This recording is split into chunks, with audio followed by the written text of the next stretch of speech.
আল্লাহ রসুল সাল্লাল্লাহু আলাইহি ওয়াসাল্লাম এবং সাহাবায়ে কেরাম কাফের মুশরিকদের ব্যাপারে খুব কঠোর ছিলেন আর নিজেদের ব্যাপারে একে অপরের প্রতি দয়াশীল ছিলেন। আল্লাহ তাআলা সূরাতুল ফাতিহা বলেছেন, মুহাম্মাদুর রাসূলুল্লাহ ওয়াল্লাযীনা মা'হু আশিদ্দাউ আলাল কুফফারি রুহামাউ বাইনাহুম। আল্লাহ রাব্বুল আলামিন বলেন, মুহাম্মদ আল্লাহর রাসূল, ওয়াল্লাযীনা মা'হু আর মুহাম্মদ সাল্লাল্লাহু আলাইহি ওয়াসাল্লামের সাথে যারা আছে অর্থাৎ সাহাবায়ে কেরাম, আশিদ্দাউ আলাল কুফফার তারা কাফেরদের ব্যাপারে খুবই কঠোর, আর রুহামাউ বাইনাহুম আর নিজেদের ব্যাপারে রহমশীল দয়াশীল। এটা ছিল আল্লাহ রাসূল এবং সাহাবীদের সিফত। তারা নিজেদের প্রতি অর্থাৎ মুসলমানের প্রতি এক সাহাবী আর এক সাহাবীর প্রতি তারা দয়াশীল ছিলেন, আর কাফের মুশরিকদের প্রতি তারা কঠোর ছিলেন। এর বিপরীতে আল্লাহ রাব্বুল আলামিন আবার বলেছেন, লা তাজিদান্না আশাদ্দান নাসি আদাওয়াতাল লিল্লাযিনা আমানুল ইয়াহুদা ওয়াল্লাযিনা আশরাকু। আল্লাহ তাআলা আবার তার নবীকে বলছেন, হে নবী, আপনি এবং আপনার সাহাবীরা যেমনি ভাবে কাফেরদের প্রতি কঠোর, এর বিপরীতে আপনি আবার ঈমানদারদের ব্যাপারে শত্রুতায় সবচাইতে হিংস্র মানুষ যাদেরকে পাবেন, জঘন্য কঠোর, জঘন্য হিংসাত্মক মানসিকতা বা হিংসাত্মক মানসিকতা পরায়ণ, প্রতিহিংসা পরায়ণ সবচেয়ে কঠোর মানুষ যাদেরকে পাবেন তারা হলো ইয়াহুদি ওয়াল্লাযিনা আশরাকু, এবং যারা মুশরিক। অর্থাৎ ইয়াহুদিরা মুসলমানদের এক নম্বর শত্রু, আর মুশরিক বা হিন্দুরা এরা হচ্ছে মুসলমানদের 2 নম্বর শত্রু। তাহলে একই শব্দ আল্লাহ বললেন, মুহাম্মাদুর রাসূলুল্লাহ ওয়াল্লাযিনা মা'হু আশিদ্দাউ আলাল কুফফার। মুহাম্মদ সাল্লাল্লাহু আলাইহি ওয়াসাল্লাম এবং তার সাথে যে সাহাবীরা আছে তারা কাফেরদের ব্যাপারে খুবই কঠোর। তাহলে মুহাম্মদ সাল্লাল্লাহু আলাইহি ওয়াসাল্লাম এবং সাহাবীদের একটা সিফত ছিল বা গুণাবলী ছিল, তারা কাফেরদের ব্যাপারে কঠোর ছিল। এই কঠোরতা অবলম্বন করতে আল্লাহ বলেছেন, ইয়া আইয়ুহান নাবিয়্যু জাহিদুল কুফফারা ওয়াল মুনাফিকিন ওয়াগলুজ আলাইহিম। ওয়াগলুজ আলাইহিম বলে আল্লাহ নিজেই বলেছেন যে আপনি কাফের এবং মুনাফিকদের বিরুদ্ধে যুদ্ধ করেন আর তাদের ব্যাপারে কঠোর হন। তাহলে কাফের মুশরিকদের প্রতি কঠোর হওয়ার নির্দেশ কে দিয়েছেন? স্বয়ং আল্লাহ রাব্বুল আলামিন দিয়েছেন। এই জন্য সাহাবায়ে কেরাম আশিদ্দাউ আলাল কুফফার রুহামাউ বাইনাহুম, কাফেরদের ব্যাপারে তারা কঠোর ছিলেন আর নিজেদের প্রতি দয়াশীল ছিলেন। এর বিপরীতে আল্লাহ তাআলা তার নবীকে সূরা মায়েদার 82 নম্বর আয়াতে জানিয়ে দিয়েছেন যে লা তাজিদান্না, এই লামটি হলো লামে তাকিদ, আর শেষের যে তাসদীদ ওয়ালা নুন এটাকে বলা হয় নুনে সাকিলা। এর অর্থ হচ্ছে নিশ্চয় নিশ্চয়, অবশ্যই অবশ্যই আপনি পাবেন আশাদ্দান নাস, সবচাইতে জঘন্য মানুষ যারা, আদাওয়া শত্রুতার দিক দিয়ে, লিল্লাযিনা আমানু ঈমানদারদের জন্য, ঈমানদারদের ব্যাপারে সবচাইতে জঘন্য নোংরা কঠোর মানসিকতা যে লোকগুলো শত্রুতায়, তারা হচ্ছে ইয়াহুদি, ওয়াল্লাযিনা আশরাকু আর 2 নম্বরে মুশরিক। তাহলে আল্লাহ রাব্বুল আলামিন যেমনি ভাবে জানাচ্ছেন যে সাহাবায়ে কেরাম কাফেরদের প্রতি কঠোর, আবার আল্লাহ তাআলা জানিয়ে দিয়েছেন যে কাফেরেরা আবার ঈমানদারদের ব্যাপারে ওরকম জঘন্য কঠোর। তাহলে একে অপরের কি বন্ধু হবে? একে অপরের বন্ধু কখনো হবে না। এই জন্য কাফেরও মুমিনের বন্ধু হবে না, আবার মুমিনও কাফেরের কখনোই বন্ধু হবে না। কিন্তু আমরা মুসলমান এই 2টা জিনিস আমরা বুঝতে ভুল করি। ইহুদি, খ্রিস্টান এবং মুশরিক এদেরকে আমরা চিনতে ভুল করি। বারবার আমরা পদস্খলন হয়ে যায়, এদের সাথে আমরা বন্ধুত্ব করতে চাই। আমরা প্রতিবেশী ভারতের সাথে আমরা বন্ধুত্ব করতে চাই, কোনোদিন বন্ধু হবে না। আমরা যতই বন্ধুত্বের হাত বাড়াই, কোনোদিন ওরা আমাদের বন্ধু হবে না। এটা কে জানাইছেন? আল্লাহ তাআলাই স্বয়ং জানিয়ে দিয়েছেন। এই জন্য বাংলাদেশের বিগত সরকারের একটা নীতি ছিল যে পৃথিবীর সকল রাষ্ট্রের সাথে বন্ধুত্ব, কারোর সাথে শত্রুতা নয়। কিন্তু আমরা দেখেছি এটা শুধু মুখে, বন্ধুত্ব সবার সাথেই ছিল, কিন্তু নিজের দেশের মানুষের সাথে শত্রুতা ছিল। অর্থাৎ বহির্বিশ্বে খুব ভালো, পৃথিবীর সকল রাষ্ট্রের সাথে বন্ধুত্ব, কারোর সাথে শত্রুতা নয়, কিন্তু শত্রুতা শুধু নিজ জাতির সাথে, নিজ দেশের বিরোধী দল, আলেম ওলামা এদের সাথে শুধু শত্রুতা। তাহলে নিজ দেশের নাগরিকদের সাথে শত্রুতা, কিন্তু বহির্বিশ্বের সাথে শত্রুতা নাই। এই নীতির উপরে বিগত সরকার ছিল। তো আল্লাহ তাআলা এটা আমাদের শিক্ষা দেননি। নিজ জাতির প্রতি, নিজ দেশের প্রতি, নিজের দেশের নাগরিকদের প্রতি সহানুভূতিশীল হতে হবে। এটা আল্লাহ শিক্ষা দিয়েছেন। রহমাও বাইনাহুম, নিজ জাতির প্রতি, মুসলিমদের প্রতি দয়াশীল হতে হবে। আর আশিদ্দাউ আলাল কুফফার, কাফেরদের ব্যাপারে কঠোর হতে হবে। কিন্তু আমাদের সরকার প্রধানের নীতি ছিল যে পৃথিবীর সব রাষ্ট্রের সাথে বন্ধুত্বপূর্ণ সম্পর্ক, কারোর সাথে শত্রুতা নয়। এটা কোরআন হাদিসের নির্দেশ না। কোরআন হাদিসে এরকম কথা নাই যে পৃথিবীর সব রাষ্ট্রের সাথে আমাদের বন্ধুত্ব, কারোর সাথে শত্রুতা নাই। এটা কোরআন হাদিসের শিক্ষা না।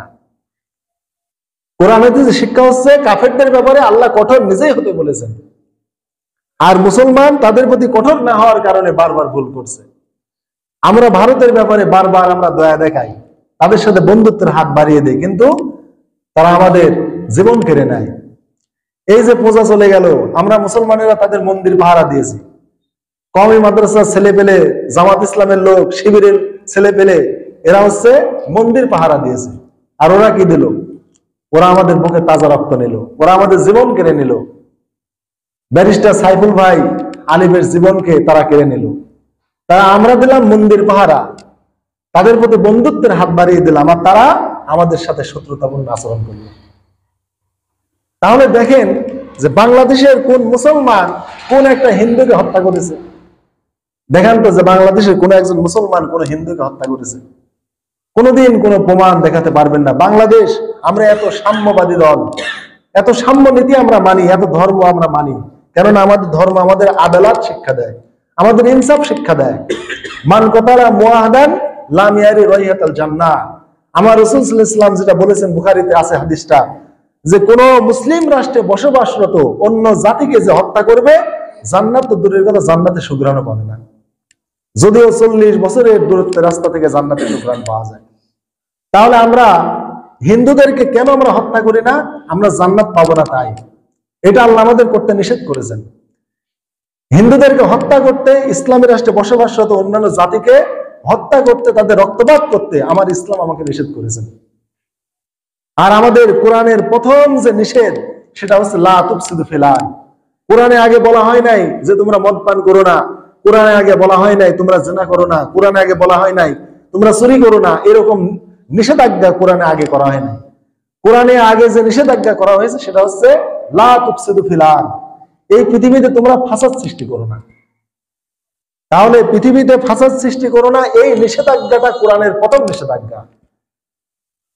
কোরআনে আল্লাহ তাআলা প্রথম যে নিষেধাজ্ঞা দিয়ে শুরু করেছেন মুসলমানদের প্রতি, প্রথম যে নিষেধাজ্ঞা আল্লাহ, সেটা হচ্ছে লা তুফসিদু ফিল আরদ। এই পৃথিবীতে এমন কোন কাজ করা যাবে না যে কাজের দ্বারা পৃথিবীতে ফিতনা ফাসাদ হয়। এই জন্য কোন নিরপরাধ মানুষকে হত্যা ইসলাম পছন্দ করে না। মান কতালা নাফসান বিগাইরি নাফসিন আও ফাসাদিন ফিল আরদ ফাকান্নামা কতালান নাসা জামিয়া। আল্লাহ তাআলা জানিয়ে দিলেন যে একজন নিরপরাধ মানুষকে যদি হত্যা করা হয় এই পৃথিবীতে ফাসাদ সৃষ্টির জন্য, তাহলে সেজন্য গোটা পৃথিবীর মানুষকে হত্যা করলো। তাহলে একজন নিরপরাধ হিন্দু, বৌদ্ধ, খ্রিস্টান, এদেরকে যদি আমরা আইনের হক ব্যতি রেখে বা আদালতের আইনের মাধ্যম ব্যতি রেখে যদি আমরা ব্যক্তিগতভাবে বা কোনো সংগঠনের পক্ষ থেকে যদি কোনো হিন্দু, বৌদ্ধকে আমরা খুন করি, তাহলে পৃথিবীর সকল মানুষকে খুনের গুনাহ আমাদের আমল নামে আসবে। এই ভয়ে তো আমরা তাদেরকে হত্যার বিনিময়ে হত্যা করি না। যে ঘাতকগুলি এই ব্যারিস্টার সাইফুলকে হত্যা করেছিল, ইচ্ছা করলে মুসলমানরা ওদেরকে সেখানেই একবারে জবাই করে ফেলতে পারত, কিন্তু আমরা সেটা করিনি। আমাদের ইসলাম এটা শিক্ষা দেয় না, ওয়ালা তাকতুল নাফসাল্লাতী ইল্লা বিল হক। কোন মানুষকে, কোন নফসকে তোমরা হত্যা করো না আইনের মাধ্যম ব্যতি রেখে। ওদের ফাঁসি হয় রাষ্ট্রীয় আইনে হবে, ওদের জবাই করে রাষ্ট্র করবে আইনের মাধ্যমে, কিন্তু ব্যক্তিগতভাবে ওদের প্রতি কোনো আক্রমণের পথ ইসলাম রাখে নাই। এই জন্য হাজিরিন, মুসলমান আইন এই জন্য হাতে তুলে নেয় না। তো যেটা বলছি সেটা হচ্ছে ইহুদি, খ্রিস্টান, হিন্দু, মুশরিক কোনোদিন মুসলমানের বন্ধু হবে না, কোনোদিন হবে না। এটা আল্লাহ কোরআনে নিজে জানিয়ে দিয়েছেন। লা তাজিদান্নার মধ্যে ডবল তাগিদ আছে, মানে অবশ্যই অবশ্যই নিশ্চয় নিশ্চয় তুমি পাবে আসাদ্দান নাসে আদাওয়া, শত্রুতায় যারা সবচাইতে কঠোর, জঘন্য, ইতর, নোংরা, লিল্লাযিনা আমানু, ঈমানদারদের জন্য, তারা হচ্ছে ইয়াহুদ, ওয়াল্লাযিনা আশরাকু, ইয়াহুদীদের পরে হচ্ছে মুশরিক। এই জন্য ইসরায়েল এবং ভারত একই সূত্রে গাথা। ইসরায়েলও মুসলমানদের রক্তকে হালাল মনে করে, হিন্দুরা মুসলমানদের রক্তকে হালাল মনে করে। এই জন্য হাজিরিন, এই হিন্দুস্তানের সাথে মুসলমানদের কোনোদিন বন্ধুত্ব হবে না, কোনোদিন না। আমরা বাঙালিরা যতই বন্ধুত্বের হাত আমরা বাড়াই, ওরা সুযোগ পেলে আমাদের মেরে দিবে, ওরা সুযোগের সন্ধানী। এই জন্য বাংলাদেশে সকল দলমত নির্বিশেষে ঐক্য যদি গড়ে না তোলা হয়, এই ডিভাইডেড নীতি যদি আমাদের মধ্যে এখনো থাকে, তাহলে আমাদের পতন খুব অবসম্ভাবী হয়ে যাবে, পতন ত্বরান্বিত হয়ে যাবে। বাংলাদেশের 18 কোটি জনগণ, এই জনগণ বিভিন্ন দল মতে আছে, কেউ আওয়ামী লীগ, কেউ বিএনপি, কেউ জামাত, কেউ হেফাজত, কেউ চরমোনাই, বিভিন্ন তরিকাপন্থী, বিভিন্ন মাযহাবপন্থী। তাহলে 18 কোটি জনগণ, এই 18 কোটি জনগণের মন মানসিকতা দল কখনো এক হবে না। হবে কি? কোনোদিন হবে না। এমন কোন মানুষের পক্ষে সম্ভব না যে 18 কোটি জনগণকে একই মতের উপরে প্রতিষ্ঠিত করবে, এটা একবার অসম্ভব। তাহলে 18 কোটি মানুষকে একই রাজনীতির উপরে, একই মতের উপরে প্রতিষ্ঠিত করা একেবারে অসম্ভব। অতএব এই বিচিত্র বা বৈচিত্র্য থাকবেই, রাজনৈতিক বৈচিত্র্য দেশে থাকবেই, কিন্তু এই রাজনৈতিক বৈচিত্র্য সহই আমাদেরকে ঐক্য গড়ে তুলতে হবে। এটাকে বলা হয় ইউনিটি ইন ডাইভার্সিটি, মানে বৈচিত্র্যের মধ্যে বা বৈচিত্র্য নিয়েই আমাদের ঐক্য গড়ে তুলতে হবে। তাহলে জাতীয় পর্যায়ে যতগুলো দল আছে, রাজনৈতিক দল, সকল দলগুলো ইউনিটি ইন ডাইভার্সিটি হতে হবে, অর্থাৎ বৈচিত্র্য সহ ঐক্য। যে যে দল করে করুক, আমরা রাষ্ট্রের স্বার্থে বা রাষ্ট্রের জন্য আমরা এক। আর ইসলামিক দলগুলো বা আলিম উলামা বা ধর্মীয় মানসিকতা বা মুসলমান যারা বিভিন্ন মাযহাব, তরিকা ইত্যাদি মানে, তাদের ব্যাপারে কথা হচ্ছে যে ইত্তেহাদ মাল ইখতিলাফ, অর্থাৎ পরস্পর মতবিরোধ সহ ঐক্য গড়ে তুলতে হবে। এই বাংলাদেশে কওমি আছে, আলিয়া মাদ্রাসা আছে, চরমোনাই আছে, হেফাজত আছে, তাবলিগ জামাত আছে, জামাত ইসলাম আছে, ইসলামী ঐক্যজোট আছে, বিভিন্ন দল মতের লোক, মাযহাবের লোক এই বাংলাদেশে আছে, হানাফি আছে, আহলে হাদিস আছে, থাকবেই। এদের মধ্যে ইখতিলাফ আছে, এদের মধ্যে মাসলা মাসাইল নিয়ে, মাযহাব নিয়ে, শরীয়তের বিভিন্ন সুন্নাত মুস্তাহাব আমল নিয়ে, বিভিন্ন বিষয় নিয়ে, মাসলা মাসাইল নিয়ে, শাখা ও উপশাখাগত বিষয় নিয়ে, মানে ইসলামের মৌলিক বুনিয়াদ না, উপশাখাগত বিষয়, এইগুলো নিয়ে ইখতিলাফ আছে, এগুলো থাকবেই। ইত্তেহাদ মাল ইখতিলাফ, ওই ইখতিলাফ সহ ইত্তেহাদ হতে হবে। তাহলে এই দেশটা রক্ষা করতে হলে দুটো কাজ করতে হবে। একটা হচ্ছে যারা রাজনীতি করে, এদেরকে ইউনিটি ইন ডাইভার্সিটি, অর্থাৎ রাজনৈতিক মতপার্থক্য থাকবেই। আওয়ামী লীগ একরকম রাজনীতি করবে, জামাত একরকম করবে, বিএনপি একরকম করবে, জাসদ একরকম করবে, তারপরে জাতীয় পার্টি একরকম করবে, এটা করবেই। এরকম বৈচিত্র্য বা বৈচিত্র্যময় রাজনীতি দেশে থাকা খুবই স্বাভাবিক। 18 কোটি মানুষের মন মানসিকতা বা রাজনীতি কখনো এক হবে না, কিন্তু এই বৈচিত্র্য সহই রাজনৈতিক নেতৃবৃন্দের ঐক্য হতে হবে যদি দেশটা রক্ষা করতে চান। আর আলিম উলামা বা ইসলামিক দলগুলো এদেরকে ইত্তেহাদ মাল ইখতিলাফ, যতই ইখতিলাফ থাক তাদেরকে ইত্তেহাদ বা ঐক্যবদ্ধ তাদেরকে হতে হবে, মতবিরোধ সহ ঐক্য হতে হবে।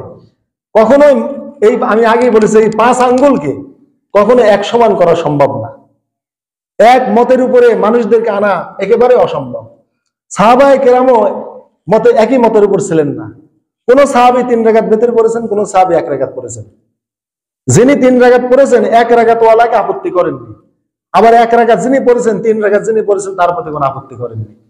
কোন সাহাবী সূরা ফাতিহার আগে বিসমিল্লাহ সশব্দে পড়েছেন, কোন সাহাবী চুপে চুপে পড়েছেন, কেউ কারো প্রতি কোনো আপত্তি করেননি। কেউ রফুল ইয়াদাইন করেছেন, কেউ করেননি, কেউ কারো প্রতি কোনো আপত্তি করেননি। এইসব বিষয়গুলি প্রশস্ত বিষয়, এগুলো নিয়ে ইখতিলাফ থাকবেই। অতএব যারা একই মতের উপরে মানুষকে প্রতিষ্ঠা করতেছে তারা মহা ভুল করে। এই জন্য খলিফা হারুনুর রশিদ তিনি ইমাম মালিককে বলেছিলেন যে আপনি তো মদিনার সবচেয়ে বড় ইমাম, বড় আলেম, আপনি মুয়াত্তা কিতাব সংকলন করেছেন। এই মুয়াত্তা হচ্ছে সর্বপ্রাচীন হাদিসের গ্রন্থ, যা বুখারী শরীফের আগে সবচাইতে শ্রেষ্ঠ প্রসিদ্ধ সহিহ গ্রন্থ হচ্ছে মুয়াত্তা। তো খলিফা হারুনুর রশিদ ইমাম মালিককে বললেন যে আপনি যদি চান তাহলে সমস্ত পৃথিবীর মুসলিম মানুষদেরকে, অর্থাৎ তিনি তো খলিফাতুল মুসলিমিন, খলিফা হারুনুর রশিদ তিনি আমিরুল মুমিনিন, খলিফাতুল মুসলিমিন, সমস্ত মুসলিম রাষ্ট্রের তিনি আমির। অর্থাৎ হযরত ওমর রাদিয়াল্লাহু তাআলা, আবু বকর রাদিয়াল্লাহু তাআলা, এনারা যেরকম গোটা পৃথিবীর সমস্ত মুসলমানদের খলিফা ছিলেন, হারুনুর রশিদ এরকম পৃথিবীর সমস্ত মুসলমানদের খলিফা ছিলেন। তাহলে খলিফা যে আদেশ করবে সমস্ত পৃথিবীর মুসলমান সেটা মানতে বাধ্য।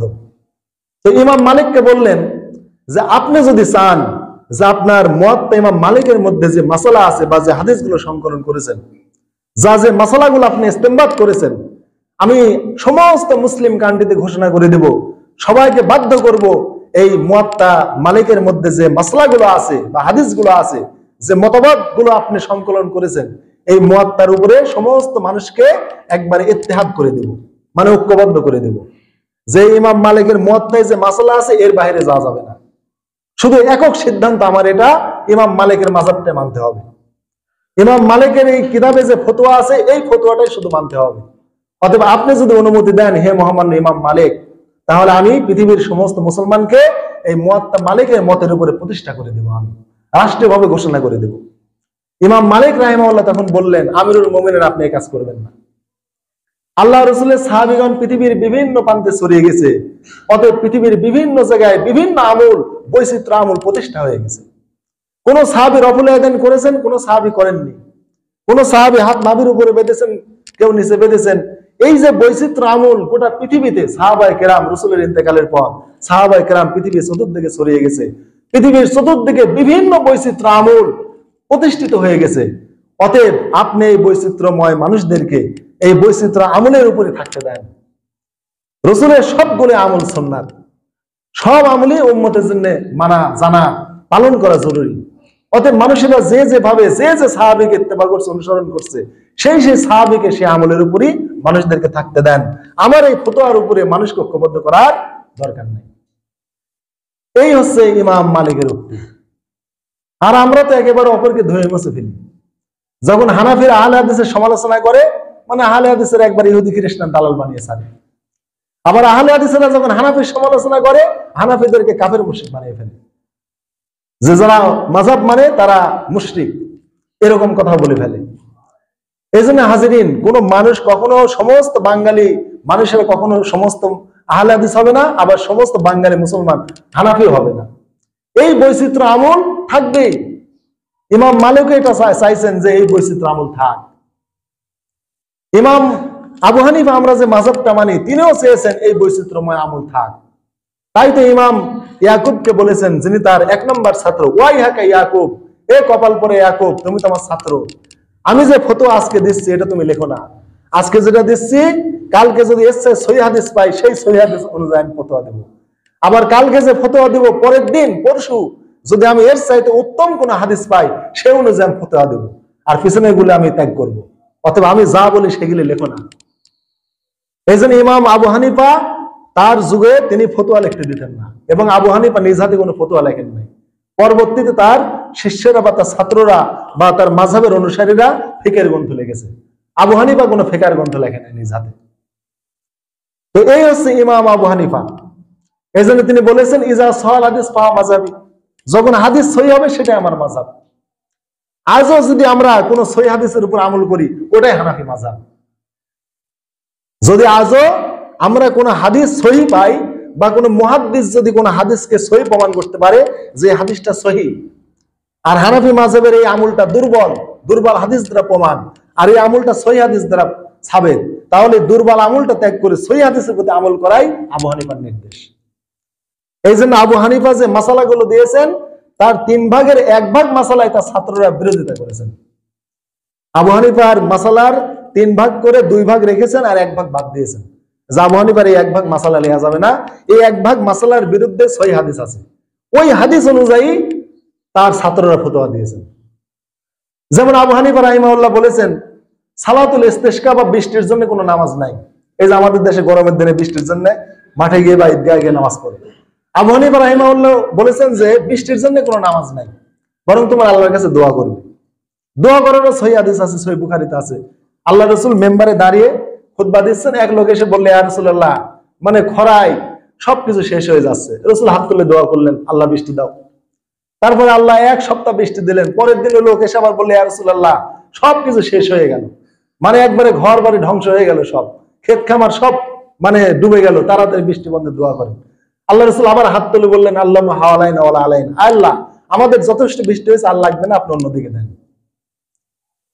আবু হানিফা রাহিমাহুল্লাহ বলেছেন বৃষ্টির জন্য কোনো নামাজ নেই, দোয়া করলেই হবে। কিন্তু বৃষ্টির জন্য নামাজ আল্লাহ রাসূল সাল্লাল্লাহু আলাইহি ওয়াসাল্লাম আদায় করেছেন, সাহাবায়ে কেরাম আদায় করেছেন, সহিহ হাদিস আছে। এই জন্য ইমাম মুহাম্মদ রাহিমাহুল্লাহ, যিনি আবু হানিফার 2 নম্বর ছাত্র, তিনি বলেছেন যে সালাতুল ইস্তিসকা 2 রাকাত নামাজ পড়া সুন্নাত। এখন আমরা হানাফিরা এই 2 রাকাত সালাতুল ইস্তিসকা পড়ি ইমাম মুহাম্মাদের মাসালায়, আবু হানিফার মাসালায় না। এখন ইমাম মুহাম্মাদের এই কথাটা হানাফি মাযহাবের মানে আমল হয়ে গেছে। তাহলে আবু হানিফার কথাই যে শুধু মাযহাব তা না, তার ছাত্ররা বা তার শিষ্যরা এখনো যদি কোন জাইয়েদ, কোন হানাফি আলেম যদি কোন সহিহ হাদিস অনুযায়ী আমল সাবিত করতে পারেন, তাহলে সেটাই আমাদের হানাফি মাযহাব। আর পিছনে যেটা চালু ছিল সেটা বাদ দিতে হবে, যদি পিছনের কোন আমল যদি দুর্বল হাদিস দ্বারা সাবিত থাকে। এই জন্য হাজিরিন, পৃথিবীর কোন সকল মুসলমানকে কখনো একই মতের উপর আনা যাবে না। বাংলাদেশে বৈচিত্র্য থাকবে। তাই বর্তমান বাংলাদেশের অবস্থা কিন্তু খুবই খারাপ। আমরা যতই সুখে আছি মনে করতেছি, রাজনৈতিক প্রেক্ষাপট খুবই অসন্তোষজনক। এই ইসকনের পাতা ফাঁদ, এই দেশে হিন্দুয়ানিজম, হিন্দুত্ব প্রতিষ্ঠার জন্য এই ইসকনকে ভারত ছেড়ে দিয়েছে, বহুদিন থেকে লেগে আছে। আমাদের বাংলাদেশ স্বাধীনের পেছনে ভারতের 101টা স্বার্থ জড়িত ছিল। ভারত 101টা স্বার্থ হাতে রেখে বাংলাদেশকে সহযোগিতা করেছে যে পাকিস্তানের হাত থেকে বাংলাদেশে মানে স্বাধীন করতে হবে। এই জন্য ভারত প্রথমে বাংলাদেশকে সাহায্য করে নাই। বাংলাদেশে প্রথমে মুক্তিযুদ্ধ হয়েছে, তারপরে জনযুদ্ধ, মুক্তিযোদ্ধারা পেরে ওঠে নাই, মানে আম জনতা যুদ্ধে নেমে গেছে। তাহলে যুদ্ধকে 3 ভাগে ভাগ করা হয়েছে, একটা হচ্ছে মুক্তিযুদ্ধ, একটা জনযুদ্ধ, তারপরে ভারতের সামরিক অভিযান। তাহলে প্রথমে মুক্তিযুদ্ধের দ্বারা শুরু হলো, তারপরে জনযুদ্ধ, তারপরে ভারতের সামরিক অভিযান। কয় নম্বরে? 3 নম্বরে ভারতের অভিযান। তার মানে 2টা আমরা পার করেছি, শেষের দিকে এসে ওরা সহযোগিতা করছে। তো আমার এক গ্রামের এক মামা ছিল, ওই ডক্টর আবু আসলাম বাবুল মামা, মারা গেছে, আল্লাহ তাকে জান্নাতবাসী করুক। বললো যে মিলন, সন্তান আল্লাহ দেয়, ধৈর্য ধরতে হয়।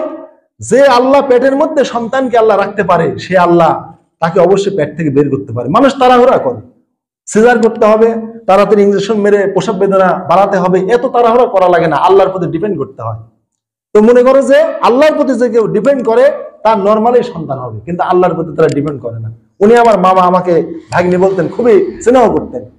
আর আমাদের দেশের এই যে ধাত্রী মা, ওরা কি করে, ওরা ওই সন্তান আগেই বের করার জন্য হাত দিয়ে মানে খামসি করে, মানে নাম ফোটাবে যে আমি সন্তানকে বের করেছি, নর্মাল ডেলিভারি হয়েছে, খুব কামাই করেছো তুমি। তার মানে আল্লাহ সন্তানকে ঠেলে বাইর করে দেন।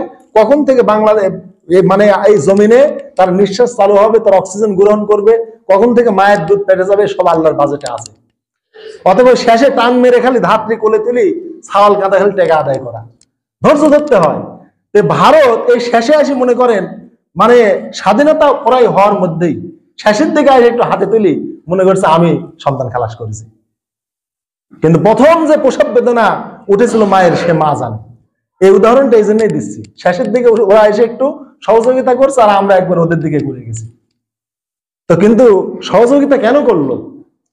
আমরা তাদের অবদানকে কখনো অস্বীকার করি না। এই অবদান কেউ অস্বীকার করে না, কোনো রাজনৈতিক নেতা, কোনো আলেম ওলামা, কোনো মানে ইসলামী সংগঠন, কেউ কোনোদিন ভারতের এই অবদানকে কেউ অস্বীকার করে না। সবাই স্বীকার করেছে না, ভারত আমাদের সাহায্য করেছে, আমরা তাদের প্রতি অনুগত ছিলাম। কিন্তু তারা বারবার শত্রুতার বীজ আমাদের ভিতরে ঢুকিয়ে দিচ্ছে। তারা চেয়েছিল এই বাংলাদেশটা ভারতের একটা কলোনি হোক, ভারতের একটা প্রদেশ হিসাবে থাকুক, ভারতের মতো একটা ধর্মনিরপেক্ষ রাষ্ট্র। কিন্তু ভারত যদিও ধর্মনিরপেক্ষ কাগজে কলমে, কিন্তু মূলত তারা হিন্দুত্ববাদী। ভারত তার ধর্মের উপরে অটল অবিচল আছে, কিন্তু আমরা মুসলমান অটল অবিচল থাকতে পারিনি। এই জন্য ঔপনিবেশিক চিন্তা থেকে বেরিয়ে আসতে হবে। ঔপনিবেশিক চিন্তা কি? Divide and rule. এই নীতির উপরে ব্রিটিশরা গোটা পৃথিবী শাসন করেছে, মানে ভাগ করার শাসন করো। আপনারা এই বড় বাড়ির মানুষ যত ডিভাইডেড হবেন, বহির্শত্রু তত আপনার গ্রামে ফেতনা ঢোকা দিবে। আর গ্রামের লোক যদি ঐক্যবদ্ধ থাকেন, দেখবেন বাহিরের কেউ কিছু এসে করতে পারবে না। ঐক্য এমন একটা শক্তি। কিন্তু ব্রিটিশরা এই ডিভাইড করেছে। 800 বছর মুসলমানরা এই ভারত উপমহাদেশ শাসন করেছে, হিন্দু মুসলিমের দাঙ্গা হয় নাই। এই মুঘল পিরিয়ড চলে গেল, ইংরেজরা আসলো, প্রায় 200 বছর শাসন করলো। এই 200 বছরে এসে তারা কি করলো? দেখেন প্রথমে ডিভাইড করলো হিন্দু আর মুসলমান, অর্থাৎ হিন্দু মুসলমানের ডিভাইড ছিল না, কিন্তু এরা এসে ডিভাইড চালু করলো। তাহলে হিন্দু মুসলমানের দাঙ্গা এই 800 বছরে হয় না, মুঘল পিরিয়ডের ইসলামী শাসন আমলের, বা এই যে ইখতিয়ারউদ্দিন মোহাম্মদ বখতিয়ার খলজি, আরো মানে আলাউদ্দিন খিলজি, কত শাসক, মুঘল শাসক, বিভিন্ন শাসকরা এই ভারত উপমহাদেশ প্রায় 800 বছর শাসন করেছে, হিন্দু মুসলমানের দাঙ্গা হয় নাই। এত মানে স্বাধীনভাবে মুসলমানরা চলেছে, হিন্দুরা চলেছে যার যার ধর্ম নিয়ে, কেউ কারো প্রতি কোনো অবিচার করে না। শুধু অবিচার করতো মুসলমান হিন্দুদের প্রতি, ভারতে একটা হিন্দু থাকতো না। জোর করে যদি ধর্মান্তরিতের বিধান ইসলামে থাকতো, এই 800 বছরে একটাও হিন্দু খুঁজে পাওয়া যেত না। সকল মুসলিম শাসকরা, সম্রাট বাবর থেকে শুরু করে সবাই হিন্দুদেরকে জোর করে ধর্মান্তরিত করে মুসলমান বানাতো। কিন্তু এরকম ইতিহাস পৃথিবীর কোথাও নাই যে মুসলমানরা জোর করে হিন্দুদেরকে মুসলমান বানাইছে। তাহলে 800 বছরে যদি মুসলমান জোর জুলুম করতো, হিন্দু থাকতো না, অথচ হিন্দুর সংখ্যায় বেশি। তাহলে ব্রিটিশরা এসে ডিভাইড অ্যান্ড রুল, হিন্দু আর মুসলমানের মধ্যে দাঙ্গা বাঁধিয়ে দিল। এই দাঙ্গা এমন এক রূপ নিল যে হিন্দুস্তান আর পাকিস্তান নামে দুইটা রাষ্ট্র হতে বাধ্য হলো। ইতিহাস তো সবাই জানেন। হিন্দুস্তান পাকিস্তান কেন হলো? এই হিন্দু আর মুসলমানের দাঙ্গার কারণে এই কাজটা হয়েছে। হিন্দু শাসনামলে মসজিদ বানানো যায় নাই, পাকা মসজিদ বানালে জমিদার কোষাগারে 1000 টাকা, কাঁচা মসজিদ বানালে 500 টাকা জমা দিয়ে তারপরে মসজিদ বানাতে হতো। কোন মুসলমান সন্তানের ইসলামী নাম রাখা যেত না, ইসলামী নাম রাখলে হিন্দু জমিদারের কোষাগারে বা বাইতুল মালে টাকা জমা দিয়ে আসতে হতো। কোন মুসলমান দাড়ি রাখতে পারতো না, যদি তারা মুসলমান দাড়ি রাখতো, দাড়ির উপরে 2.5 টাকা খাজনা দিতে হতো। মুসলমান সন্তানের আকিকা করা যেত না। আপনারা গোলাম মুর্তজার ইতিহাস চেপে রাখা ইতিহাস বই দুটা পড়বেন, এমন জুলুম নির্যাতন করেছে মুসলমানের প্রতি। হিন্দুস্তান পাকিস্তান কেন ভাগ হলো? ওরা ওদের ধর্মের প্রতি অটল অবিচল, অন্ধবিশ্বাস, কিন্তু মুসলমানকে তাদের ধর্ম অটল অবিচল ভাবে পালন করতে দেবে না। আর আমরা মুসলমান করিও না। তাহলে হিন্দুস্তান পাকিস্তান ভাগাভাগি হলো, হিন্দুরা হিন্দুত্বের উপরে প্রতিষ্ঠিত থাকলো, কিন্তু পাকিস্তান ডিভাইডেড এর পর পাকিস্তানের মুসলমান ইসলাম ধর্মের প্রতি অন্ধ অনুসারী হিসেবে থাকতে পারলো না। এই কায়েদে আজম, জিন্নাহ বলেন, ভুট্টো বলেন, সবাই সেকুলার হয়ে গেল। মানে আমরা ধরো নিরপেক্ষ, কাকে খুশি করবে? আমেরিকাকে খুশি করবে, তাদের প্রভুকে খুশি করবে। তাহলে ভারত কাউকে খুশি করলো না, তাদের হিন্দুত্ববাদী মূর্তি পূজার উপরে অবিচাল থাকলো, রাষ্ট্রীয়ভাবে এটাই তারা পালন করতে থাকলো। আজও হিন্দুত্ববাদী সংগঠন এই মোদি এই ক্ষমতায় রয়ে গেছে ভারতে। কিন্তু এই পাকিস্তান গঠনের পর, পাকিস্তান পিরিয়ড থেকে শুরু করে আজও আমরা ইসলামী অনুশাসনের উপরে আমরা উঠতে পারিনি। পাকিস্তান হয়ে গেল সেকুলার রাষ্ট্র। কায়েদে আজম জিন্নাহ থেকে শুরু করে যারাই পাকিস্তানকে ভাগ করেছিল, হিন্দুস্তান পাকিস্তান গড়েছিল, এরা এসে ইসলামের উপর থাকলো না, হলো ধর্ম নিরপেক্ষ। ইসলামিক অনুশাসন, ইসলামিক হুকুমত, ইসলামিক খেলাফত তারা কায়েম করে নাই। কিন্তু ওরা হিন্দুত্ববাদের উপরে তারা অবিচল প্রতিষ্ঠিত হয়ে আছে। এরপর আবার কি হলো দেখেন, আবার পাকিস্তানেরা পশ্চিম পাকিস্তান আমাদের প্রতি অবিচার করলো, পূর্ব পশ্চিম পাকিস্তান, আবার যুদ্ধ হলো, বাংলাদেশের জন্ম হলো। এই যে ডিভাইড অ্যান্ড রুল। কিন্তু ভারতে দেখেন তো হিন্দু রাজত্ব আজও অখণ্ড অবস্থা রয়ে গেছে। এত বড় সুবিশাল পৃথিবীর রাষ্ট্র, এত বড় মানে পৃথিবীর প্রায় 3 নম্বর এরিয়ার দিক দিয়ে এত বড় সুবিশাল রাষ্ট্র ভারত আজও অখণ্ড রয়ে গেছে। আর আমরা ছোট্ট একটা এলাকা 2 ভাগে ভাগ হয়ে গেলাম, মুসলমান হয়ে গেল পশ্চিম পাকিস্তান, হয়ে গেল পূর্ব পাকিস্তান, পূর্ব পাকিস্তান হয়ে গেল আবার বাংলাদেশ। এই যে ডিভাইড অ্যান্ড রুল, এটা মুসলমানদের মধ্যে কেন? আমরা আমাদের ঐক্যকে, ইসলামকে আমরা রাখতে পারিনি, ইসলামিক ভাবধারা আমরা লালন করতে পারিনি। আজও মুসলমান দাঁড়িয়ে রাখতে লজ্জা পায়। আরে মুসলমান, তুমি তো দাঁড়িয়ে রাখতে লজ্জা পাও, হিন্দুরা তো লজ্জা পায় না। ওরা গরুর মুখ খাতে লজ্জা পায় না, অহরহ গরুর পেশাব পায়খানা ওরা মানে গ্লাস দিয়ে তারা খাচ্ছে, আর তুমি মুখে দাঁড়িয়ে রাখতে লজ্জা পাও। ওরা তো এই যে শাখা পরে, কত মালা পরে, ফুতির মালা, এগুলি তো তারা লজ্জা পায় না। তুমি মুসলমান জুব্বা গায়ে দিতে লজ্জা পাও, কেমন মুসলমান? তোমার লজ্জা করা উচিত, তুমি দাঁড়িয়ে রাখতে তুমি লজ্জা পাও। তোমার বন্ধুরা তোমাকে খারাপ বলবে, সেকেলে বলবে, জঙ্গি বলবে, খারাপ দেখাবে, এই হীন মানসিকতা, এটা শয়তানি মানসিকতা। এটা শয়তান তোমাকে লজ্জা দিয়ে এটা রেখে দিয়েছে। তুমি তোমার ইসলামই পালন করতে পারো না, তুমি লজ্জা পাও। এই লজ্জা না, এটা শয়তান তোমাকে একটা ওয়াসওয়াসা দিয়ে রেখেছে। এজন্য মুসলমান ইসলামের প্রতি একনিষ্ঠভাবে থাকতে হবে। যদি না থাকতে পারেন তাহলে কঠিন অবস্থা হবে। এটা আল্লাহ সূরা ফাতির শিক্ষা দিয়েছেন, মুহাম্মদুর রাসূলুল্লাহ ওয়াল্লাযিনা মাআহু আশিদ্দাউ আলাল কুফফার। মুহাম্মদ এবং তার সাথে যারা আছে সাহাবীরা কাফেরদের প্রতি কঠোর। এই কঠোর যদি আপনি না হতে পারেন কাফেরদের প্রতি, হিন্দুস্তানের প্রতি যদি কঠোর না হতে পারেন, তাহলে আপনি ঈমান থাকবে না, ঈমানের উপর আপনি চলতে পারবে না। এই কঠোরতা আল্লাহ শিক্ষা দিয়েছেন। ইয়া আইয়ুহান নাবিয়্যু জাহিদুল কুফার ওয়াল মুনাফিকিন ওয়াগলুজ আলাইহিম, হে নবী কাফের আর মুনাফিকদের বিরুদ্ধে যুদ্ধ করেন আর তাদের প্রতি কঠোর হন। তাহলে কঠোরতা কে হতে বলেছেন? আল্লাহ হতে বলেছেন। কিন্তু আমরা সহানুভূতিশীল, সহানুভূতিশীল হতে হবে নিজের জাতির প্রতি, রুহামাউ বাইনাহুম, নিজ এলাকা, নিজ জাতি, নিজ গোষ্ঠীর প্রতি দয়াশীল হতে হবে। আর কাফের মুশরিকদের প্রতি, হিন্দুদের প্রতি, মুশরিকদের প্রতি কঠোর হতে হবে, কেননা ওরা আমাদের প্রতি কঠোর। লা তাজিদান্না আশাদ্দান নাসি আদাওয়াতাল লিল্লাযিনা আমানুল ইয়াহুদা ওয়াল্লাযিনা আশরাকু, ওরা ঈমানদারদের ব্যাপারে সবচেয়ে জঘন্য কঠোর ইয়াহুদি, 2 নম্বরে মুশরিক এই হিন্দুরা। তাহলে মুশরিকরা কোনোদিন আমাদের বন্ধু হবে না। তাই যদি হতো, আমরা বন্ধুত্ব হিসাবে দেশের জন্য দাঙ্গা না বাঁধে ওরা যেন স্বাধীনভাবে মূর্তি পূজা করতে পারে। আজ হেফাজতের কর্মীরা, জামাত শিবিরের লোকেরা, মাদ্রাসার ছাত্ররা মন্দির পাহারা দিয়ে সুন্দরভাবে পূজা হলো। বাংলার জমিনে এত সুন্দর সুষ্ঠুভাবে কোনোদিন পূজা তারা করতে পারে নাই। এইবার যেভাবে স্বাচ্ছন্দ্যে পূজা করতে পেরেছে। কিন্তু আমরা এত বন্ধুত্বের হাত বাড়ালাম আর তারা আমাদের ব্যারিস্টারকে খুন করলো, দিনে দুপুরে কিভাবে অস্ত্র দিয়ে খুন করলো। এই যে হিংসাত্মক মানসিকতা, এই জন্য মুসলমান ইসলামের প্রতি একবারে কঠোর হতে হবে যে আমি কঠোরভাবে আমি গোড়াভাবে ইসলাম পালন করব। আমার ইসলাম আমি পালন করি, এটা আমার সম্মান। এটা কি?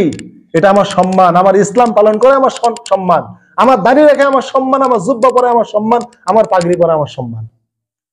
কেন মনমোহন সিং শিখ মানুষ, উনি তো মাথার পাগড়ি খুলে না, উনি তো দাড়ি কামায় না। আর আমাদের রাষ্ট্রপতি তো দাড়ি কামায়। উনি হিন্দু মানুষ, উনি তো ভারতের প্রধানমন্ত্রী ছিলেন, উনি তো পাগড়ি খুলেন নাই, উনি তো মুখের দাড়ি কামান নাই। এই পাগড়ি, টুপি, দাড়ি এগুলো তো তার রাষ্ট্র পরিচালনায় বাধা সৃষ্টি করতে পারে নাই। উনি এগুলি নিয়ে রাষ্ট্র চালিয়েছেন। আর আমাদের রাষ্ট্রপতি মানে দিনে মনে 2 বার করে শেভ করে, মানে দাড়ি রাখাকে উনি লজ্জাবোধ মনে করে। আর একটা ইসলামী রাষ্ট্রের রাষ্ট্রপতি, এগুলি জঘন্য, খুব খারাপ লাগে এই কথাগুলো আলোচনা করতে। আর এদেরকে আমরা ক্ষমতায় রাখি, এই ফাসিকদেরকে। আর এই জন্য আমাদের রাষ্ট্রের এই দুর্গতি, ইসলামকে তারা মানতে লজ্জা পায়। কায়েদ আজম মোহাম্মদ আলী জিন্নাহ বড় বড় কথা বলেছে, কিন্তু ইসলাম মানতে লজ্জা পাইছে, দাঁড়িয়ে একটা লজ্জা পাইছে। নারাজ হবে তাদের প্রভু আমেরিকা, নারাজ হবে। এই জন্য সেকুলারিজম চালু করেছে, ধর্মনিরপেক্ষ মতবাদ চালু করেছে। এই জন্য মুসলমানদেরকে এই ধর্মনিরপেক্ষবাদ, এই গণতন্ত্রবাদ, জাতীয়তাবাদ এগুলো থেকে বেরিয়ে আসতে হবে। আমরা একমাত্র কঠোরভাবে ইসলামী পালন আমরা করব। এই জন্য ঔপনিবেশিক চিন্তা থেকে বেরিয়ে আসতে হবে। এই যে হিন্দু মুসলমান দাঙ্গা ইংরেজরা বাঁধিয়ে দিয়ে গেল, তারপরে মুসলমানদের মধ্যে দেখেন আবার বাঁধালো আহলে হাদিস মাযহাবী, মানে মাযহাবী লা মাযহাবী আবার তৈরি করলো। তারপরে মাজার পূজারি বেদাতি ওয়াহাবি তৈরি করলো। তারপরে দেওবন্দি বেরেলভি তৈরি করলো। তারপরে উম্মতে মুহাম্মাদিয়ার কাদিয়ানি সৃষ্টি করলো এই ব্রিটিশরা। করে যখন লা মাযহাবীরা, আহলে হাদিসরা এবং যারা হাক্কানি মাযহাব মানে এই মাযহাবীরা, ওয়াহাবিরা, তারপরে সুন্নিরা যখন ইংরেজ শাসনের বিরুদ্ধে কঠোর হলো, তখন কি করলো ইংরেজরা? ওই বাতিলদেরকে, মানে যারা গোরা মাজারপন্থী বা মাযহাব মানে যারা মাজার পূজারী, যারা বেদাতি, যারা কাদিয়ানি, এদেরকে এই সুন্নিপন্থীদের বা হক পন্থীদের বিরুদ্ধে লেলিয়ে দিল। দেখো তোমাদের ওই তিতুমির হাজী শরীয়তুল্লাহ আমাদের বিরুদ্ধে কথা বলছে, তোমাদের পীরদের বিরুদ্ধে কথা বলছে, তোমাদের মাজার পূজার বিরুদ্ধে কথা বলছে, ওরা ইসলামের দুশমন। তখন তিতুমিরকে ইসলামের দুশমন বানিয়ে ফেললো। এই মুসলমানই, এই মদন পীর, মানিক পীর, সত্য পীর, এদের অনুসারীরাই তিতুমিরকে ইসলামের শত্রু বানিয়ে ফেললো। অথচ এই তিতুমির মুসলমানদের মর্যাদা রক্ষার জন্য বাঁশের কেল্লা, নারিকেল বাড়ির যুদ্ধে তিনি শহীদ হয়েছেন। তার বাঁশের কেল্লাকে কামান দিয়ে উড়িয়ে দিয়েছে ইংরেজরা, কিন্তু কোনো মাজার পূজারী তো মাজার উড়িয়ে দিল না, কিন্তু তিতুমিরের বাঁশের কেল্লা উড়িয়ে দিল। কিন্তু মাজার উড়িয়ে দিল না, মাজার পূজা ঠিকই রাখলো। কারণ এই মাজার পূজা দিয়ে ইংরেজদের প্রভুত্ব বা রাজত্ব টিকিয়ে রাখা যাবে। এই মাজার পূজারীদেরকে ওয়াহাবিদের বিরুদ্ধে আমরা লাগিয়ে দেবো, মুসলমান দাঙ্গা বাঁধিয়ে দেবো। এই চিন্তা থেকে আমাদের বেরিয়ে আসতে হবে। খুব দুঃখ লাগে এই যে ব্যারিস্টার সাইফুল ইসলামকে হত্যা করা হলো। বড় বড় আলেম, হেফাজতের আলেমরা বলছে যে উনি শিবির কর্মী ছিল, আর শিবিরের ছেলেপেলেরা কি করছে, ওই পূজায় গিয়ে তারা মানে কবিতা গাইছে, গজল গাইছে, তাদের মন্দির পাহারা দিছে। এখন শিবির বুঝুক যে শিবির কর্মী সাইফুলকে, ব্যারিস্টারকে ওই ইসকন হত্যা করলো। এভাবে বলা আমি মনে করি ঠিক না। এ শিবির, এ জামাত, এ হেফাজত, এগুলো কেন?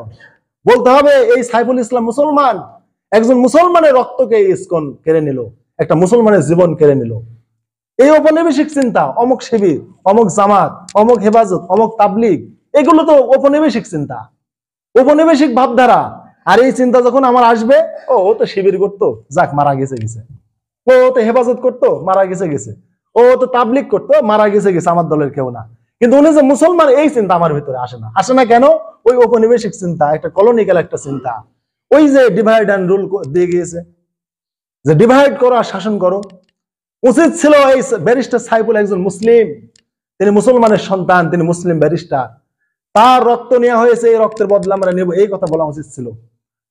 শিবির হিসাবে তাকে সাইড করে ফেলার কোনো অবকাশ দেশে নাই। এই জন্য এই কলোনিক্যাল চিন্তা থেকে, এই ভাবধারা থেকে, ঔপনিবেশিক চিন্তা থেকে আমাদের বেরিয়ে আসতে হবে। আর এই চিন্তা করেই তো গোটা পৃথিবীর মুসলমান এরকম হচ্ছে। হামাসকে আক্রমণ করলো ইসরায়েল, সৌদি আরব বা মিশর বা জর্ডানের সৈন্যরা কি বলছে? ফিলিস্তিনে যুদ্ধ না করে ইসরায়েল, ওরা হামাস, ওরা হচ্ছে শিয়া, করুক, সমস্যা নেই। ও চিন্তা কেন? চিন্তা করতে হবে হামাস আমার মুসলিম ভাই।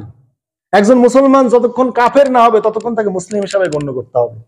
ফুরফুরা পীর সাহেব আবু বকর সিদ্দিক বলেছেন, তাবলিগ জামাত আমার ভাই, দেওবন্দিরা আমার ভাই, আহলে হাদিসরা আমার ভাই। একজন মুসলমান যতক্ষণ মুসলমান বলে নিজেকে দাবি করে সে আমার ভাই, যখন সে কাফের হবে তখন আর আমার ভাই থাকবে না। অতএব যতক্ষণ একজন মুসলমান কাফের না হবে ততক্ষণ পর্যন্ত সে আমার ভাই। তার অন্যায় অপকর্ম থাকতে পারে, থাকা স্বাভাবিক, এটা থাকবেই, ভুল ত্রুটি মানুষের থাকবেই। অতএব এই জঘন্য কলোনিক্যাল চিন্তা থেকে আমাদের বেরিয়ে আসতে হবে। আর এই কারণেই হামাসকে এই মধ্যপ্রাচ্যের মুসলমান সাহায্য করছে না। যে হামাসরা তো শিয়া, ওরা ইরানের উত্তরসূরি বা ইরানের নীতিতে তারা চলে। এই যে একটা কলোনিক্যাল ঔপনিবেশিক চিন্তা, এই চিন্তার কারণেই হামাস কোনো মুসলমানদের সহযোগিতা পাচ্ছে না। আজ প্রায় লক্ষাধিক মানুষকে, মুসলমানকে মেরে শেষ করে দিল, ঘর বাড়ি সবকিছু মাটির সাথে ধূলিসাৎ করে দিল ইসরায়েল। কোন মুসলমানের কোনো ভ্রুক্ষেপ নাই। কেন? ওরা যে হামাস, ওরা ইরানের অনুসারী, ওরা শিয়া। এই যে একটা মানসিকতা, এই মানসিকতাটা, এই ডিভাইড অ্যান্ড রুল, এটা ইংরেজরা আমাদের ঢুকিয়ে দিয়ে গেছে। এইরকম চিন্তা আসলেই মুসলমানদেরকে যুগের পর যুগ, বছরের পর বছর শাসন করা যাবে। আর মুসলমান যখন মনে করবে যে উনি আমার মুসলিম ভাই, এই চিন্তা করে যখন তার পাশে দাঁড়াবে, আর ওরা আক্রমণের সুযোগ পাবে না। এই জন্য দুঃখ লাগে হাজরিন, এই জন্য সাইফুল মারা গেছে, তাকে বলতেছে ও শিবির কর্মী। এই শিবির কর্মী বলে বড় বড় আলেমরা বিবৃতি দিচ্ছে। তাহলে আজ শিবির মরবে, কাল হেফাজত মরবে, কাল জামাত মরবে, এভাবে মুসলমান মারা যাবে। আর আমরা এই কলোনিক্যাল চিন্তা থেকে এখনো বেরিয়ে আসতে পারবো না। আলেমদেরকে এই জন্য দূরদর্শী সম্পন্ন হতে হবে, দূরদর্শিতামূলক কথা বলতে হবে। এমন কোনো কথা বলা যাবে না যে কথার দ্বারা ভাতৃঘাতী যুদ্ধ বাঁধে, এরকম কলোনিক্যাল চিন্তা, এরকম মানে বৈচিত্র্যের চিন্তা আসে, ভাগাভাগির চিন্তা আসে, এটা করা যাবে না। এই জন্য এই চিন্তাটা কিভাবে ঢুকেছে দেখেন।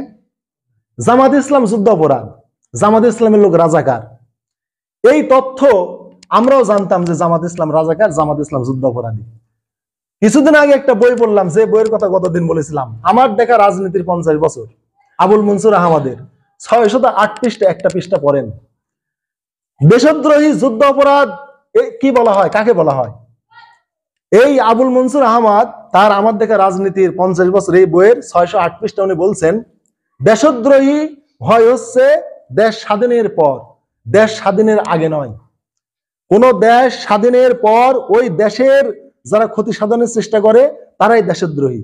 কিন্তু দেশ স্বাধীনের আগে যদি কেউ দেশের বিরোধিতা করে, তাহলে ওইটা একটা রাজনৈতিক বৈচিত্র্য, একটা রাজনৈতিক একটা চিন্তা চেতনা, বা একটা রাজনৈতিক একটা মত পার্থক্য, জাস্ট এটাই, ওটা দেশদ্রোহী না। কিন্তু দেশ স্বাধীনের পর দেশের বিরুদ্ধে যারা লাগে তারা দেশদ্রোহী। এই জন্য হাজিরিন, আমি এই কথাটা পরে গভীরভাবে চিন্তা করলাম যে জামাত ইসলাম যে দেশদ্রোহী এটা প্রচার করা হয়, বা তারা রাজাকার, এটা কিভাবে? আসলেই তো এই কথাটা পরে আমি জানলাম। এই বইটা উনি লেখা শেষ করেছেন 1973 সালে। 1973 সালে নভেম্বর মাসে এই বইটা উনি লেখা শেষ করেছেন, এই আবুল মনসুর আহমদ। এই ইতিহাস মুক্তিযুদ্ধের কাহিনীগুলো লিখে এই কথাটা বলেছেন। এই জন্য হাজিরিন, কংগ্রেস ভারত স্বাধীন করেছে উনি বলেছেন। আর ওই টাইমে অনেকেই ভারত স্বাধীনের বিরোধিতা করেছিল, কিন্তু যারা বিরোধিতা করেছিল ওদেরকে দেশদ্রোহী হিসাবে কংগ্রেস বিচার করে নাই। অথচ ভারতকে স্বাধীন করেছে কংগ্রেস, পাকিস্তানকে স্বাধীন করেছে মুসলিম লীগ। আর সেই টাইমে অনেক দল বিরোধিতা করেছিল যে পাকিস্তান স্বাধীনের দরকার নাই। তাহলে মুসলিম লীগ পাকিস্তান শাসন করলো, যারা বিরোধিতা করেছিল তাদেরকে দেশদ্রোহী বলা হয় নাই। তার মানে এটা রাজনৈতিক মতপার্থক্য। দেশ স্বাধীনের আগে বিভিন্ন মতপার্থক্য থাকেই। দেশটা স্বাধীন হবে না, যার সাথে আসি তার সাথে চলবো, এরকম জাস্ট একটা। এখন জামাত ইসলামের লোকজন মুক্তিযোদ্ধা হবে, তখন তারা একটা রাজনৈতিক মত পার্থক্য করলো, পাকিস্তানের সাথে থাকলে ভালো হবে, তাদের সাথে থাকাই উত্তম হবে। এটা হচ্ছে দেশ স্বাধীনের আগের চিন্তা, দেশ স্বাধীনের পরে কিন্তু নয়। অতএব দেশ স্বাধীনের আগের এই চিন্তাটাকে দেশদ্রোহী বলা হয় না, রাজাকার বলা হয় না, এটা জাস্ট একটা রাজনৈতিক মত পার্থক্য। তাই যদি হবে, এটাই যদি দেশদ্রোহী হবে, তাহলে বঙ্গবন্ধু শেখ মুজিবুর রহমান উনি লিখেছেন, যখন এই দেশে যখন উনি কিন্তু আওয়ামী লীগ কর্মী বা শেখ মুজিবের আদর্শের লোক, অথচ উনি সত্য কথাগুলো বলছেন যে এটাই যদি দেশদ্রোহী হবে, তাহলে বঙ্গবন্ধু শেখ মুজিবুর রহমান স্বদেশে এসে যে সোহরাওয়ার্দী উদ্যানে 5 লক্ষ লোকের উপস্থিতিতে যে বক্তব্য দিলেন, উনি প্রথমেই বললেন বাংলাদেশ স্বাধীনের টাইমে যার যা মন্তব্য ছিল, এখন দেশটি স্বাধীন, দেশ গড়ায় আপনারা আমাকে সাহায্য করবেন। কি সুন্দরভাবে উনি উল্লেখ করলেন। উনি কিন্তু উল্লেখ করলেন না আপনারা অমক দল তমক দল দেশ স্বাধীনের বিরোধিতা করেছেন, এখন আপনাদের দেশদ্রোহী হিসেবে শাস্তি দেব, এই কথা বঙ্গবন্ধু বলেন না। কারণ বঙ্গবন্ধু জানতেন স্বাধীনের আগে মানুষের নানান কিসিমের নানান মানুষের এরকম মতামত থাকতেই পারে, এরকম মত পার্থক্য স্বাধীনতা নিয়ে মানুষের থাকতে পারে, খুবই স্বাভাবিক।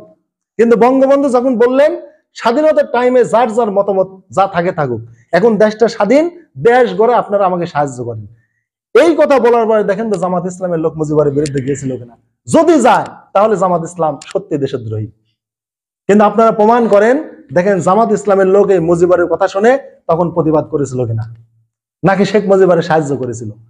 অতএব জামাত ইসলামের লোক যদি মুজিবের কথার বিরুদ্ধে যায়, তাহলে বুঝবেন তারা রাজাকার বা তারা দেশদ্রোহী, কারণ স্বাধীন দেশের বিপক্ষে তারা আবার যাচ্ছে।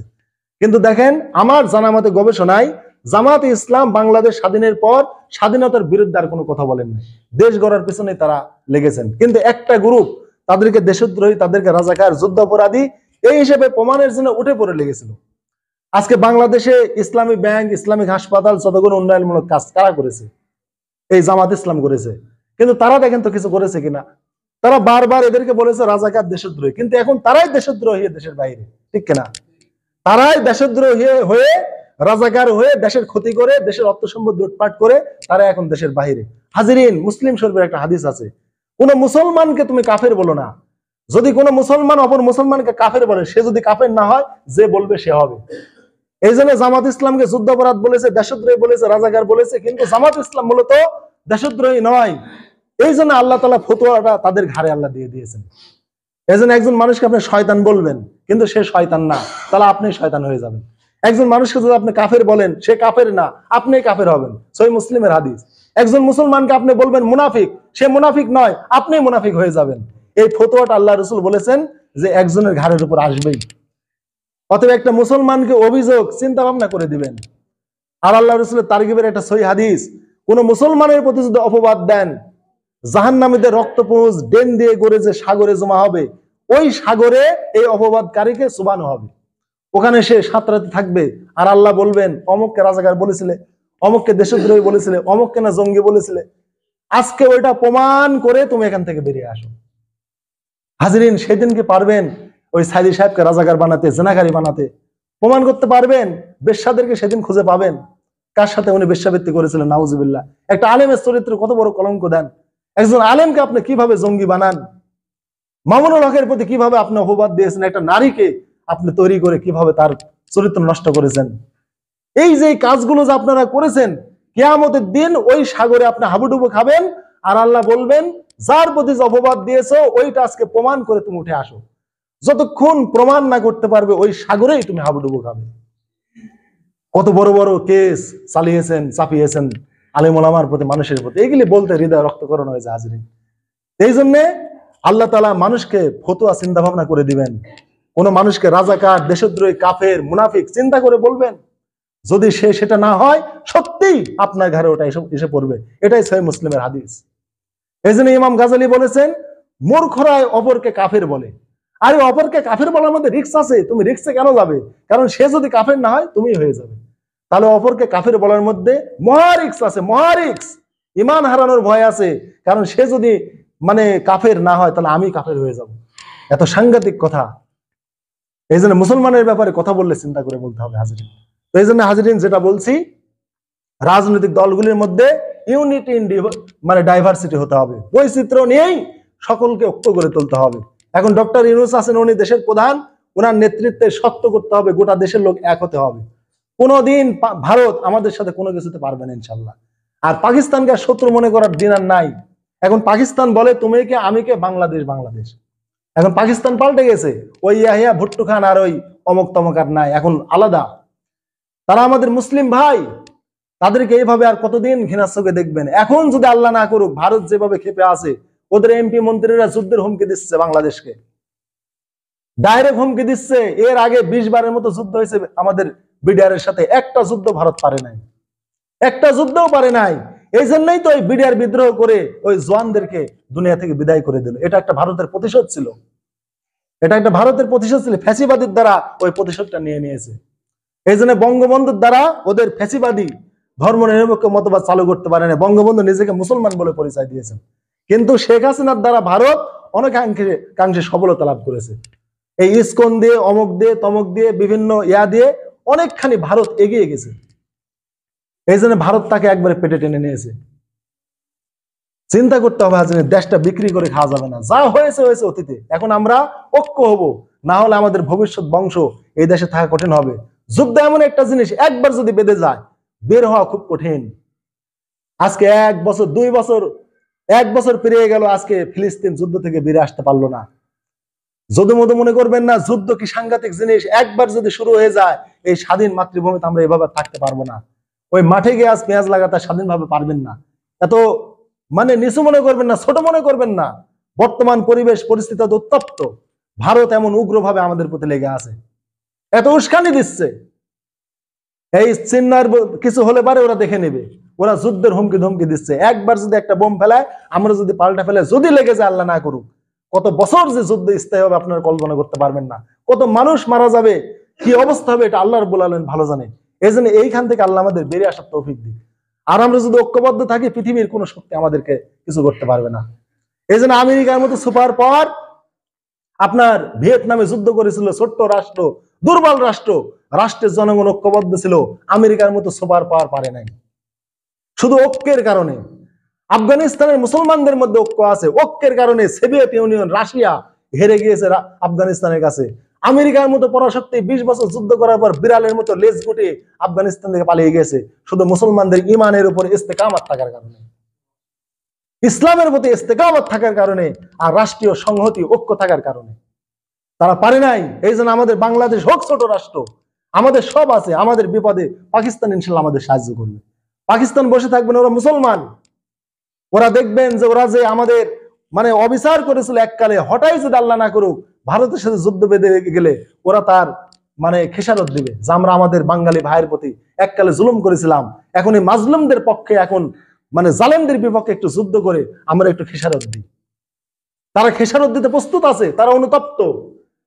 তারা বাংলাদেশের প্রতি যে বৈষম্য আচরণ করেছে, তারা এর জন্য অনুতপ্ত। এই জন্য হাজরিন, আমাদের কি হয়, যদি ভারত পাকিস্তান খেলা হয়, আমরা কি করি, ভারতের পক্ষ নেই। কি কারণে নেই? পাকিস্তানের লোকেরা রাজাকার। এই যে মুসলমান আপনি নিলেন হিন্দুস্তানের পক্ষ, আর পাকিস্তানের বিপক্ষে আপনি গেলেন। বিশ্বাস করেন, ভারত পাকিস্তান খেলা হলে, যদিও আমি খেলাকে সমর্থন করি না, কিন্তু আমার হৃদয়ে কখনোই হিন্দুদের প্রতি আমার সায় দেয় না। একটা মুসলিম রাষ্ট্র খেলাধুলা যতই না জায়েজ হোক, ফুটবল খেলা হোক, ক্রিকেট খেলা হোক, যতই না জায়েজ হোক, যাই হোক, হৃদয়ে কখনো আমার বিধর্মীদের প্রতি আমার সায় দেয় না। কিন্তু যদি শুনি যে অমুক দলটা তুরস্ক বা সেনেগাল বা ইসলামিক কান্ট্রি অমুকের সাথে খেলা হচ্ছে, কেমনি জানি মুসলমানের প্রতি হৃদয় থেকে একটা ভালোবাসা চলে আসে, একটা জন্য সাপোর্ট চলে আসে হৃদয় থেকে। তো এই অনুভূতি যদি ইমান আপনার এটা জোশ যদি না আসে, হিংসাত্মক মানসিকতা নিয়ে যদি দুনিয়ার থেকে যান, তাহলে আর কবে সম্মতি ফেলি। এই জন্য হাজরিন, আমরা এদেশে ঐক্যের একটা পরিবেশ তৈরি করি, সামাজিকভাবে আমরা ঐক্য বজায় রেখে আমরা চলি, দেশে আমরা ঐক্য বজায় রেখে চলি। আল্লাহ আমাদের তৌফিক দান করুক। সুবহানাল্লাহ।